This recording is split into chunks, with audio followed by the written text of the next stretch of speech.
Hello guys, അസ്സലാമു അലൈക്കും, നമസ്കാരം. Welcome to Seema foods. അപ്പോൾ ഇന്നത്തെ എൻ്റെ റെസിപ്പി ഒരു ഈവനിങ് സ്നാക്സാണ്. അതും വളരെ സിമ്പിളായിട്ട് ഉണ്ടാക്കാൻ പറ്റുന്ന ഒരു റെസിപ്പിയാണിത്. സാധാരണ നമ്മളെല്ലാവരും നല്ല പോലെ കറുത്ത പഴം കളയലാണ് പതിവ്.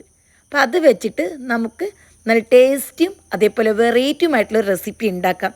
ഇതിന് വേണ്ടി നല്ല വലിയ സൈസിലുള്ള 2 പഴുത്ത പഴമാണ് ഞാൻ എടുത്തിട്ടുള്ളത്. ഇത് രണ്ടും കട്ട് ചെയ്തതിന് ശേഷം ഒരു മിക്സിയുടെ ജാറിലേക്ക് ഇട്ട് കൊടുക്കണം. ഇനി 250 ml മെഷർമെൻറ്റ് കപ്പിൽ 1/2 കപ്പ് പഞ്ചസാര, 1/2 ടീസ്പൂൺ ഇൻസ്റ്റൻറ്റ് ഈസ്റ്റ്, 1/2 ടീസ്പൂൺ ഉപ്പ് പൊടി, ഇത്രയും ഇട്ട് നല്ല പോലെ ഒന്ന് പേസ്റ്റാക്കി ഞാൻ അരച്ചെടുത്തു. ഇനി അതൊരു ബൗളിലേക്ക് ഒഴിച്ചു കൊടുക്കണം. ഇനി വേണ്ടത് വനില എസൻസ് ആണ്. ഒരു മൂടി വനില എസൻസ് ഞാൻ ഒഴിച്ചു കൊടുത്തിട്ടുണ്ട്.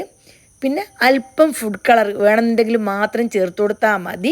പിന്നെ ഞാനിതിലേക്ക് 1/4 ടീസ്പൂൺ അപ്പക്കാരം, അതായത് സോഡാപ്പൊടി ഉണ്ടല്ലോ, അതും 1 ടേബിൾ സ്പൂൺ കറുത്ത എള്ളും ചേർത്ത് കൊടുത്തു.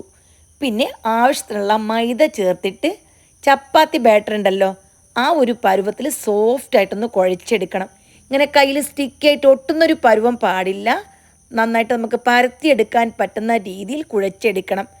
അപ്പോൾ ഓരോ ആൾക്കാർക്കും ഓരോ രീതിയിലായിരിക്കും ഇതിൽ ചേർക്കേണ്ട അളവ് മൈദ. കാരണം പഴം നല്ല പഴുത്തതാണെങ്കിൽ അല്പം ലൂസായിട്ട് വരും. ഇച്ചിരി പഴം പഴുക്കാത്തതാണെങ്കിൽ മാവ് കുറച്ച് മതി. അപ്പോൾ ഏകദേശം 3 കപ്പ് മൈദയാണ് ലെവലായിട്ട് ഞാനിതിലേക്ക് ചേർത്ത് കൊടുത്തിട്ടുള്ളത്. 3 കപ്പ് ചേർത്ത് കൊടുത്ത് നന്നായിട്ടൊന്ന് കുഴച്ചെടുത്തു. എന്നിട്ട് അല്പം ഓയിൽ തടവിയതിന് ശേഷം നമുക്കിത് റെസ്റ്റ് ചെയ്യാൻ വേണ്ടി മാറ്റി വെക്കാം. കാരണം ഇതിലേക്ക് അപ്പക്കാരം അതേപോലെ ഇൻസ്റ്റൻ്റ് ആയിട്ടുള്ള ഈസ്റ്റും ഞാൻ ചേർത്തിട്ടുണ്ട്.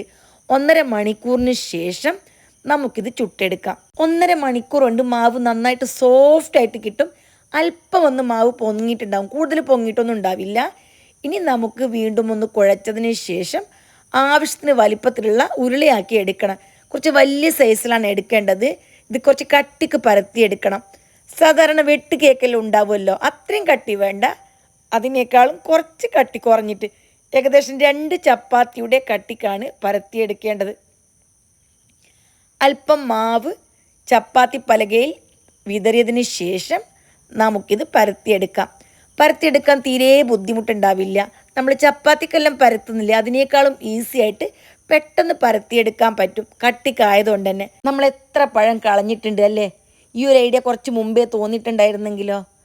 ഒരു പ്രാവശ്യം നിങ്ങൾ ട്രൈ ചെയ്ത് നോക്ക്. തീർച്ചയായിട്ടും എൻ്റെ എല്ലാ കൂട്ടുകാർക്കും ഈ റെസിപ്പി ഇഷ്ടമാവും. നല്ലൊരു കട്ടിക്ക് തന്നെ ഞാൻ പരത്തിയെടുത്തിട്ടുണ്ട്. വീഡിയോ കാണുമ്പോൾ നിങ്ങൾക്ക് മനസ്സിലാകുന്നുണ്ടാവും. എന്നിട്ട് നമ്മളിത് എന്ത് ചെയ്യുന്നറിയോ? ഇതിൻ്റെ സൈഡ് ഭാഗം ഞാൻ കട്ട് ചെയ്തെടുക്കുന്നുണ്ട്, ഒരു സ്ക്വയറായിട്ട് കിട്ടാൻ വേണ്ടിയിട്ട്. ഈ സൈഡിൽ നിന്നും കട്ട് ചെയ്ത പീസ് ഉണ്ടല്ലോ, ഇത് നമുക്ക് ഇതേപോലെ തന്നെ പൊരിച്ചെടുക്കാനേ ഉള്ളൂ. പക്ഷെ ഞാൻ വീഡിയോക്ക് ഒരു ഭംഗിക്ക് വേണ്ടി എല്ലാം ഒരേ അളവിൽ കിട്ടാനും വേണ്ടിയിട്ടാണ് സൈഡെല്ലാം കട്ട് ചെയ്ത് കളഞ്ഞത്. ഇപ്പോൾ എല്ലാം ഒരേ അളവിൽ കട്ട് ചെയ്തെടുക്കുന്നുണ്ട്. നെള്ളൊക്കെ ഇട്ടത് കാരണം കാണാൻ നല്ല ഭംഗിയാണ്. പിന്നെ ഒരേ അളവിൽ കട്ട് ചെയ്തെടുക്കുമ്പോൾ ഫ്രൈ ചെയ്ത് കോരി വെക്കുന്ന സമയത്തും നല്ലൊരു കാണാൻ ഭംഗിയാണ്. പിന്നെ കുട്ടികൾക്കൊക്കെ കൊടുക്കുമ്പോൾ അവർക്കും ഒരു വെറൈറ്റി കാണുമ്പോൾ നന്നായിട്ട് ഇഷ്ടപ്പെടും. ഇനി ബാക്കിയുള്ളതും നമുക്ക് ഇതേപോലെ തന്നെ ചുട്ടെടുക്കാം. ഒരു ചെറിയ ഫാമിലി ആണെങ്കിൽ, വലിയ പഴമാണെങ്കിൽ 1 മതി. ഇതിപ്പോൾ 2 പഴമുണ്ട്, അപ്പോൾ നല്ലോണം കിട്ടും. ആവശ്യത്തിന് നമുക്കിത് മതിയാകും. ഞാനിവിടെ 2 പഴം എടുത്തിട്ടുണ്ട്. ഇനി നമുക്ക് സൈഡെല്ലാം കട്ട് ചെയ്ത് കളഞ്ഞതിന് ശേഷം ബാക്കിയുള്ളതും സ്ക്വയറായിട്ട് കട്ട് ചെയ്യാം. പെട്ടെന്ന് ചായക്കൊന്നും ഇല്ലാതൊരു സമയം ഉണ്ടാവാറുണ്ട്. ആ സമയത്തെല്ലാം ഭയങ്കര ഈസി ആയിട്ട് തന്നെ ഉണ്ടാക്കാം.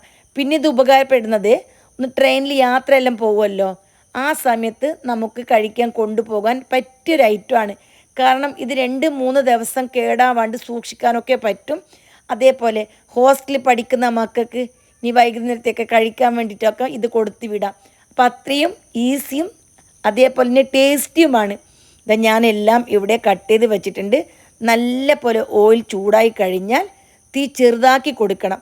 അതിനുശേഷം മാത്രം ഇതിട്ട് ഫ്രൈ ചെയ്താൽ മതി. തീ ഫുള്ളുണ്ടെങ്കിൽ ഈ കളർ പെട്ടെന്ന് ചേഞ്ച് ആവും.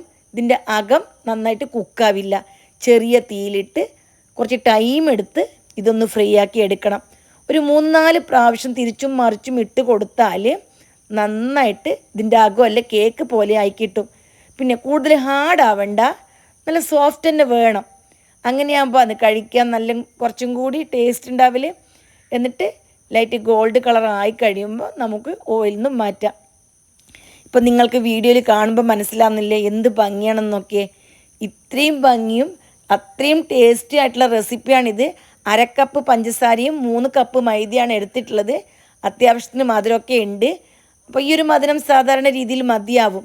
ഇനി കൂടുതൽ മധുരം വേണമെന്നൊക്കെ ഉണ്ടെങ്കിൽ കുറച്ചും കൂടി ചേർത്ത് കൊടുക്കാം. എന്നിട്ട് ബാക്കിയുള്ളതും നമുക്ക് ഇതേപോലെ തന്നെ പൊരിച്ചെടുക്കാം. അപ്പോൾ എൻ്റെ എല്ലാ കൂട്ടുകാരും ഇനി മുതൽ പഴുത്ത പഴം ഒരു കാരണവശാലും കളയണ്ട. ഇനി നമുക്കിങ്ങനെ പരത്താനൊക്കെ മടിയുണ്ടെന്ന് വിചാരിക്കുക. അപ്പോൾ കുറച്ചും കൂടി ലൂസായിട്ട് കലക്കിയെടുക്കണം. അപ്പം നമ്മളിതിലേക്ക് വെള്ളമൊന്നും ഒഴിച്ചിട്ടില്ല. കുറച്ച് വെള്ളം ഒഴിച്ചിട്ട് നമ്മൾ മൈസൂർ ബോണ്ടൊക്കെ ഉണ്ടാക്കുമല്ലോ, അതായത് ഗോളി ബജ്ജ, ആ ഒരു പരുവത്തിൽ സ്റ്റിക്കി ആയിട്ടൊന്ന് കലക്കിയെടുത്തിട്ട് ഇതേപോലെ നുള്ളി നുള്ളി ഇട്ട് കൊടുക്കാം. അങ്ങനെയും നമുക്കിത് ചുട്ടെടുക്കാം. അതും ഭയങ്കര ടേസ്റ്റ് തന്നെയാണ്. അപ്പോൾ ഓയിലിടുന്ന സമയത്ത് ഡബിൾ സൈസായിട്ട് വരും. ഭയങ്കര ടേസ്റ്റ് തന്നെയാണ് അങ്ങനെ കഴിക്കാനും. ഇനി വേണമെന്നുണ്ടെങ്കിൽ നിങ്ങൾക്ക് ഇതേ രീതിയിൽ പകുതി മാവ് അങ്ങനെയും ചെയ്തെടുക്കാം. അപ്പോൾ നിങ്ങൾക്ക് ഏതാണ് ഇഷ്ടമുള്ളത്, വെറൈറ്റിയാണ് ആഗ്രഹിക്കുന്നതെങ്കിൽ ഈ രീതിയിൽ ചെയ്തെടുക്കാം. ഈസിയാണ് വേണ്ടതെങ്കിൽ ഞാൻ പറഞ്ഞ രീതിയിൽ കുറച്ച് വെള്ളം ഒഴിച്ചിട്ട് അങ്ങനെയും ചുട്ടെടുക്കാം. അപ്പോൾ ഏതായാലും എൻ്റെ എല്ലാ കൂട്ടുകാർക്കും ഉപകാരപ്പെടുന്ന ഒരു വീഡിയോ ആയിരിക്കും ഇത്. ഇനി എല്ലാവരും പെട്ടെന്ന് തന്നെ ഈ റെസിപ്പി ഒന്ന് ട്രൈ ചെയ്ത് നോക്ക്. ഇനി കറുത്ത പഴം ഇല്ലയെന്ന് വിചാരിക്കുക, സാധാരണ നല്ല പഴുത്ത പഴം വെച്ച് നമുക്ക് ഈ റെസിപ്പി ഉണ്ടാക്കാം. ഇതിപ്പോൾ എൻ്റെ ഫ്രിഡ്ജിൽ കുറേ ദിവസമായി കളയാൻ വേണ്ടിയിട്ട് തന്നെയാണ് ഞാൻ വെച്ചത്. അപ്പം ഞാൻ വിചാരിച്ച് വൈകുന്നേരത്തേക്ക് ചായക്ക് ഇത് ഉണ്ടാക്കാമെന്ന്. അങ്ങനെ ഉണ്ടാക്കിയതാണ്. അപ്പോൾ എല്ലാവരും കുറേ പഴം കളയലുണ്ട്.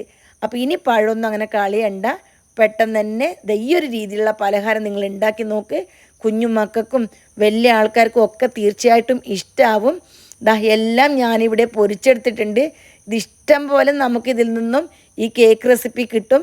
അപ്പോൾ പഴം ഇതുപോലെ ഒന്ന് പൊരിച്ച് നോക്കിയതിന് ശേഷം നിങ്ങളുടെ എല്ലാവരുടെയും വിലയേറിയ അഭിപ്രായങ്ങളും നിർദ്ദേശങ്ങളും എനിക്ക് അറിയിക്കണം. എൻ്റെ വീഡിയോ ഇഷ്ടപ്പെട്ട് കാണുമെന്ന് വിചാരിക്കുന്നു. പുതിയൊരു ഓപ്ഷൻ വന്നിട്ടുണ്ട്, ഹൈപ്പ് എന്ന് പറഞ്ഞിട്ട്. എൻ്റെ എല്ലാ കൂട്ടുകാരും ഹൈപ്പൊന്ന് എനേബിൾ ചെയ്ത് എന്നെ സഹായിക്കണം. അപ്പോൾ നിങ്ങൾക്ക് വേറെ ഏതെങ്കിലും വീഡിയോസ് ആവശ്യമാണെങ്കിൽ, റെസിപ്പീസ് ആവശ്യമാണെങ്കിൽ അറിയിക്കുക. വീണ്ടും കാണാം. Bye bye.